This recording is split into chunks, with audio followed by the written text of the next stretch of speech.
Bapak, Ibu, saudara-saudari, keluarga-keluarga Kristiani dimanapun Anda berada. Selamat bertemu kembali dalam acara Inspirasi Sabda bagi Keluarga Keuskupan Agung Medan. Renungan kita hari ini diambil dari Injil Markus bab 6 ayat 14 sampai dengan 29. Raja Herodes juga mendengar tentang Yesus, sebab namanya sudah terkenal dan orang mengatakan Yohanes Pembaptis sudah bangkit dari antara orang mati, dan itulah sebabnya kuasa-kuasa itu bekerja di dalam dia. Yang lain mengatakan dia itu Elia, yang lain lagi mengatakan dia itu seorang nabi sama seperti nabi-nabi yang dahulu.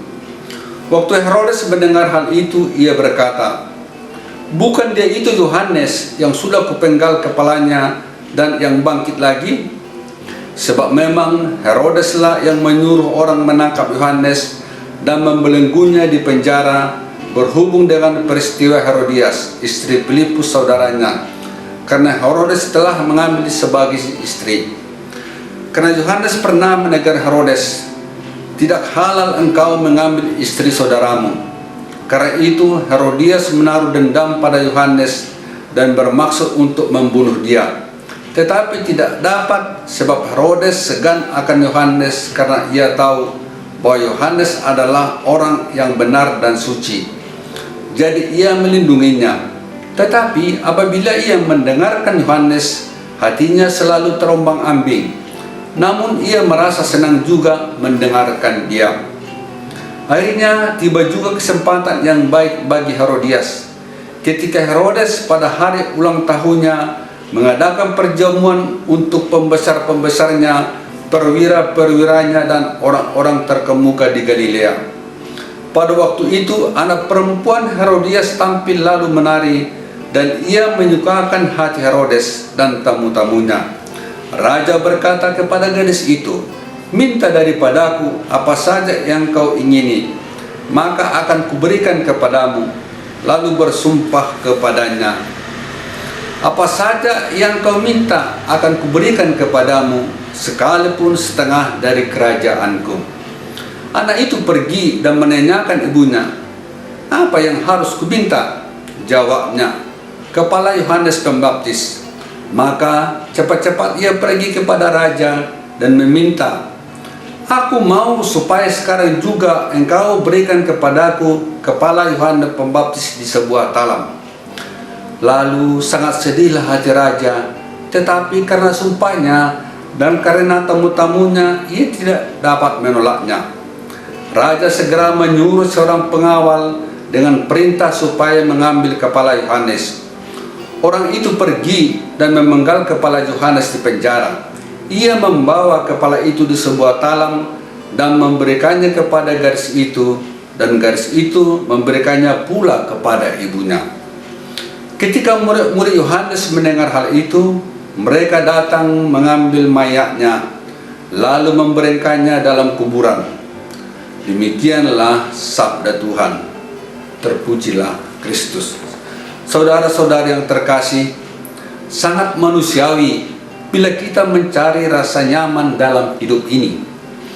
Sangat manusiawi juga bila kita menginginkan materi, harta yang berkecukupan dalam hidup ini.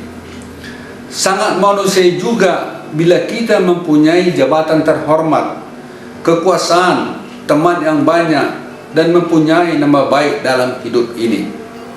Kadang-kadang kita mengorbankan sejumlah uang untuk mendapatkan semuanya itu. Herodias, istri Herodes, sudah lama menaruh dendam kepada Yohanes Pembaptis. Ia ingin membunuhnya karena Yohanes Pembaptis menegur Herodes yang menikahinya. Herodias sangat terganggu dengan teguran itu. Ia merasa kehormatannya direndahkan. Ia merasa terhina dengan teguran itu.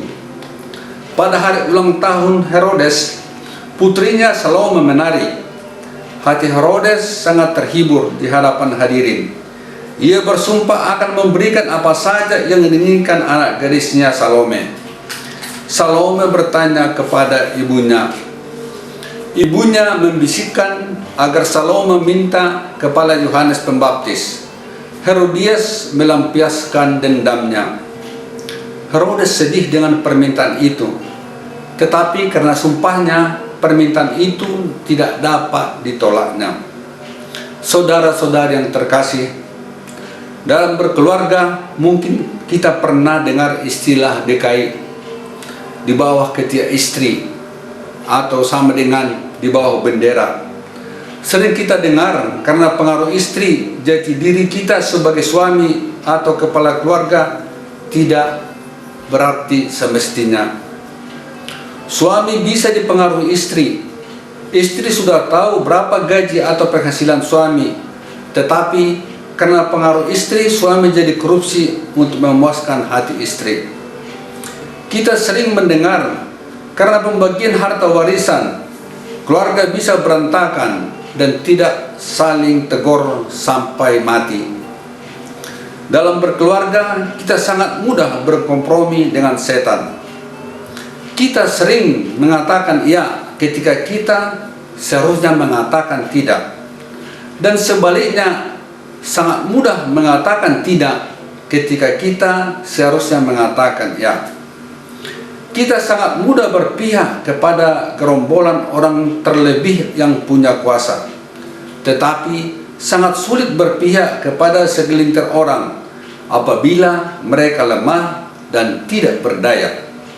Saudara-saudari yang terkasih, dalam bacaan pertama, surat kepada Ibrani mengajak kita untuk menaruh kasih, bukan menyimpan dendam. Dengan cinta, kita bisa memelihara kemurnian jiwa kita dan keselamatan sesama, bahkan keselamatan mereka yang kita tidak kenal. Saudara-saudari yang terkasih, mari kita ikut Yesus dan teladan Yohanes Pembaptis yang telah mempelopori praktek cinta kasih dan praktek kebenaran. Ia mencintai siapapun tanpa kecuali, malah mereka yang membencinya. Mari kita buang dendam yang pada diri kita agar jiwa kita bersih dan tidak mengancam diri orang lain. Amin.